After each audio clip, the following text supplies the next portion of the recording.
miền bà scam mà nè chung bơ diệt tà nắng còn chỉ nè cục krong restaurant môi hay còn miền sầm nua tiệt tông thật còn bị bạของการกรุบกรองบุกลึกขนมกระไรบอกกอดนั่ง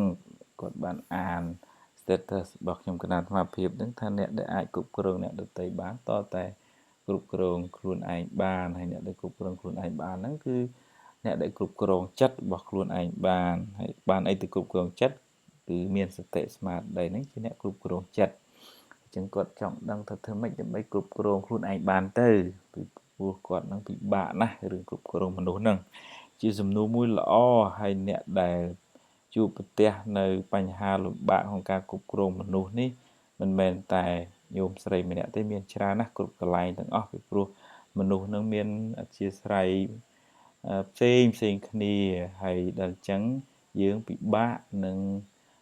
ធ្វើឲ្យអ្នកដទៃនឹងពេញចិត្តយើងគ្រប់គ្នាណាស់ប៉ុន្តែសំខាន់បំផុតក្នុងការគ្រប់គ្រងមនុស្សនឹងចាំបាច់ណាស់យើងត្រូវតែ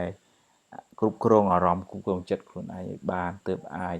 ធ្វើឲ្យការដឹកនាំគ្រប់គ្រងហ្នឹងមានប្រសិទ្ធភាពហើយគេស្រឡាញ់គេចូលចិត្តហើយគេចង់ធ្វើការជាមួយយើងព្រោះថាយើងគ្រប់គ្រងខ្លួនឯងយ៉ាងម៉េចទៅរឿងនេះរឿងសំខាន់ដែលថាយើងក្នុងនាមជាអ្នកដឹកនាំហ្នឹងត្រូវចេះឲ្យតម្លៃដល់បុគ្គលិកក្រមបង្គាប់ហ្នឹងក្នុងទោះជាថាគ្នាល្ងងគ្នាមិនសូវដឹងគ្នាមិនបានរៀនសូត្រច្រើនក៏ពិតមែនប៉ុន្តែបើយើងឲ្យតម្លៃឧទាហរណ៍ថាយើងចង់ធ្វើកិច្ចការងារអីមួយហើយយើងដឹងថាយើងគួរតែធ្វើចេះហើយប៉ុន្តែដើម្បីឲ្យគ្នាបុគ្គលិកក្រមបង្គាប់ហ្នឹងមានទឹកចិត្តក្នុងការចូលរួមធ្វើកិច្ចការងារហ្នឹងដោយអស់ពីដៃពីជើងយើងសួរយោបល់គាត់សួរថាគួរតែធ្វើម៉េចចឹងទៅគាត់ឲ្យយោបល់គួរតែធ្វើចេះគួរតែធ្វើចុះហើយយើងស្ដាប់ទទួលយកពាក្យការចូលរួមយោបល់របស់គាត់នឹងហើយគាត់មានការសប្បាយចិត្តណាស់ពីព្រោះគាត់គិតថាមេនឹងឲ្យតម្លៃស្ដាប់យោបល់របស់គាត់ហើយយើងយកយោបល់របស់គាត់នឹងមកសំយោគជាមួយនឹងគំនិតរបស់យើងទៅឲ្យបានជាការសម្រេចចិត្តរួមគ្នាទាំងអស់គឺថាអ្នកដែលចូលរួមហ្នឹងជាពិសេសបុគ្គលិកក្រមគាត់ហ្នឹងសប្បាយចិត្តថាការសម្រេចចិត្តហ្នឹងក៏មានការចូលរួមវិភាគទានរបស់គេដែរហ្នឹងជារឿងមួយឲ្យតម្លៃដល់បុគ្គលិកក្រមបង្គាប់ហ្នឹងហើយពាក្យសម្ដីជារឿងសំខាន់ណាស់សម្រាប់អ្នកដឹកនាំអ្នកគ្រប់គ្រងហ្នឹងមិនអាចយើងជាអ្នកដឹកនាំហើយយើងចេះតែលម៉ោងលម៉ាំងអាមឹងគេអាចខ្លាចយើងក្នុងទីចំពោះមុខបានដោយសារគេជាកូនចៅប៉ុន្តែគេអាចមិនគោរពយើងទេដូច្នេះពាក្យសម្ដីទន់ភ្លន់ផ្អែមល្ហែមពេលខ្លះធម្មតាទេមេវាអាចមានពាក្យសម្ដីតូចធំខ្លះប៉ុន្តែយើងកុំឲ្យប្រើជានិច្ចកាលអាមឹងរហូតមិនជារឿងល្អសម្រាប់អ្នកដឹកនាំទេគេអាចគុំគួនយើងក៏ថាបានតែក្នុងពេលនេះគេជាកូនចៅយើងប៉ុន្តែក្នុងពេលក្រោយអាចគេគុំគួនយើងពីរឿងពាក្យសម្ដីមិនពីរោះហ្នឹងអញ្ចឹងរឿងការចេះដាក់ខ្លួនជារឿងសំខាន់មួយរបស់អ្នកដឹកនាំ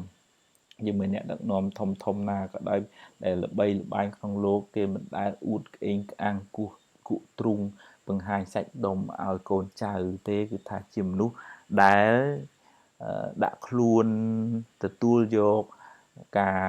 ឲ្យយោបល់របស់មនុស្សគ្រប់គ្នាទាំងអស់កុំ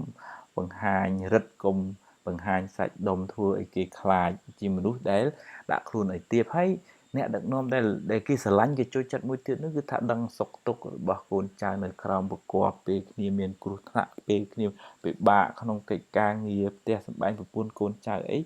អ្នកដឹកនាំហ្នឹងមេហ្នឹងជួយតាមលទ្ធភាពដែលជួយទៅបានហើយបើជួយល្អ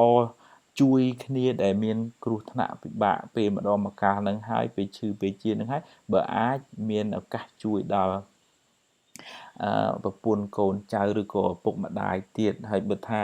មិនបានជួយអីធំដុំជួយអីតិចតួចក៏ដោយគឺជាសន្តានចិត្តមួយចងចិត្តរបស់កូនចៅហ្នឹងឲ្យស្រឡាញ់ឲ្យចូលចិត្តឲ្យប្រឹងនឹកដល់ពេលដែលខ្លួនមានទុក្ខធុរៈហ្នឹងមេជួយចឹងក៏ប្រឹងជួយកិច្ចការងារហ្នឹងឲ្យអស់ពីដៃពីជើងឡើងវិញហ្នឹងជារឿងមួយសំខាន់ណាស់ហើយមិនមែនតែជួយតែខ្លួនឯងជួយដល់ប្រពន្ធកូនចៅអីចឹងទៀតទៅធ្វើឲ្យគ្រួសារទាំងអស់ស្រឡាញ់យើងជាមេដឹកនាំហ្នឹងជាចំណុចមួយមុនស្នេហ៍ជារូបមន្តមួយដែលធ្វើឲ្យកូនចៅហ្នឹងសប្បាយចិត្តហើយជួយចិត្តប្រឹងប្រែងធ្វើកិច្ចការងារហើយជារឿងសំខាន់ អ្នកដឹកនាំគួរតែជាមនុស្សដែលផ្ដល់ឱកាសឲ្យអ្នកដទៃកុំអាងថាខ្លួនឯងជាមេដឹកនាំហើយធ្វើអ្វីស្រេចតែក្បាលចិត្តគ្មានណាប៉ះពាល់បាននឹងមិនជាចរិតអ្នកដឹកនាំល្អដែលខ្ញុំក៏អត់ស្មារតីតកតងនឹងរឿងការគ្រប់គ្រងខ្លួនឯងនេះលើករឿងទូចមួយតកតងនឹងទេវបុត្រនៅឋានទោសិតនាំគ្នាជុំគ្នាគេប្រកាសឡើងថានៅឋានមនុស្សហ្នឹងស្ដេចផែនដីជាអ្នកគ្រប់គ្រងមនុស្សហើយសត្វជើង4មានសិរីជាសីជាអ្នកគ្រប់គ្រងហើយសត្វស្លាបមានសត្វហង្សជាអ្នកគ្រប់គ្រងឯងប៉ុន្តែនៅឡើយតែនៅឋានតុសិតហ្នឹងមិនទាន់មានពីណាទេវបុត្រអង្គណាមានសមត្ថភាពគ្រប់គ្រងទេហ្នឹងនៅក្នុងសភៅរបស់សម្ដេចគូសនន្ទលោកលើកមកអញ្ចឹងទេវបុត្រ3-4អង្គហ្នឹងនាំគ្នាក្រោកឈរឡើងបង្ហាញថាខ្ញុំមានសមត្ថភាពគ្រប់គ្រងឋានតុសិតនេះបានខ្ញុំទេវបុត្រអង្គមួយថាខ្ញុំមានឫទ្ធិពិសេសមួយបញ្ចេញភ្លើងឲ្យក្តៅទាំងអស់ពីណាក៏ខ្លាចអំណាចរបស់ខ្ញុំដែរធ្វើឲ្យទេវបុត្រនឹងភ័យស្លន់ស្លោក្តៅអញ្ចឹងទៅទេវបុត្រមួយអង្គមួយទៀតថាទេវបុត្រអង្គនេះមានឫទ្ធិក្តៅអញ្ចឹងធ្វើឲ្យគេខ្លាចថាខ្ញុំមានឫទ្ធិពិសេសមួយខ្ញុំអាចធ្វើឲ្យភ្លៀងធ្លាក់មកឲ្យទេវបុត្រទាំងអស់ទេវបុត្រទេពធីតាទាំងអស់ត្រជាក់ចង់កូននិមិត្តទីភ្លៀងមកធ្វើឲ្យទេវបុត្រទេពធីតានឹងត្រជាក់សប្បាយរីករាយនឹងភាពត្រជាក់ត្រជុំរបស់ទឹកភ្លៀងនឹងទេវបុត្រមួយទៀតតែទេវបុត្រនេះមិនប្រកែប្រមាណទេបើខ្ញុំវិញខ្ញុំមានឫទ្ធិពិសេសមួយគឺថាដេញពិនធ្វើឲ្យទេវបុត្រទេពធីតាទាំងអស់នឹងលង់ក្នុងសម្លេងពិនរបស់ខ្ញុំចឹងទេវបុត្រនឹងក៏ទាញពិនមកដេញទៅធ្វើឲ្យទេវបុត្រទេពធីតានឹងសបាយលង់នឹងសម្លេងរបស់ពិនហ្នឹងបានទេវបុត្រអង្គមួយងើបឡើងថាខ្ញុំមិនមានឫទ្ធិអីពិសេសទេប៉ុន្តែខ្ញុំមានយោបល់មួយថា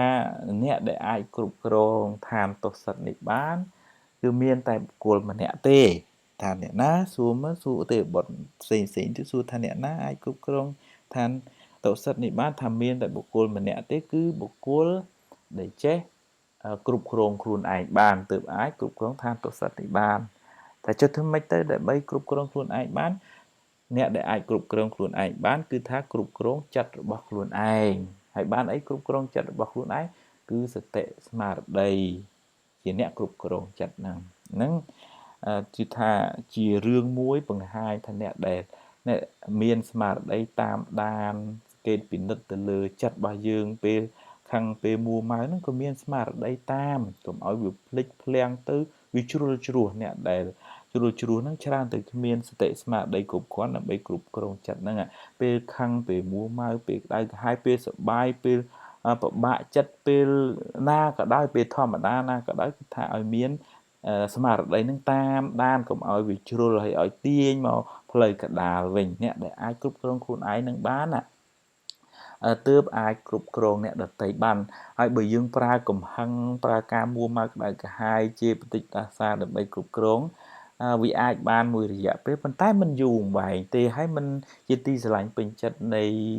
បុគ្គលិកក្រមបង្គាប់នឹងទេគេអាចចងគំនុំគុំគួនអីចឹងទៅអញ្ចឹងជារឿងសំខាន់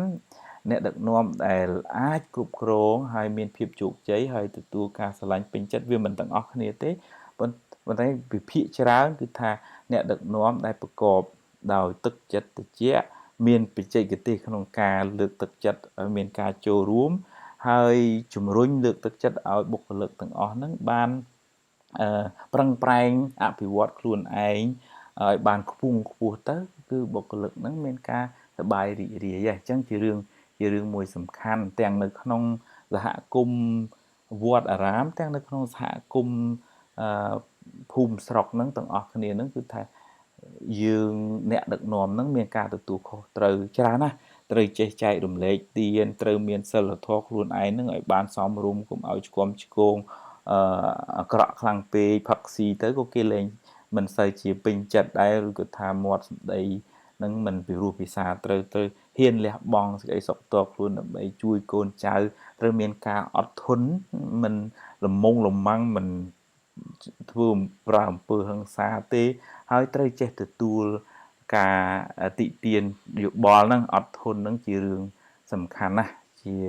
កតាបកិច្ចមួយដែលយើងត្រូវតែអ្នកដឹកនាំនោះត្រូវតែមាននៅក្នុងខ្លួនជានិច្ចហើយត្រូវតែអប់រំខ្លួនជានិច្ចថាក្នុងនាមជាអ្នកដឹកនាំត្រូវតែអត់ធន់ឲ្យបានខ្លាំងក្លាហើយត្រូវតែមានសម្ដីនឹងគ្រប់គ្រងសម្ដីនឹងឲ្យបានជានិច្ចជាកាលវិរោះវិសាទៅអាហ្នឹងយើងបានជោគជ័យច្រើនណាស់បើមិនបានជោគជ័យទាំងស្រុងក៏ដោយ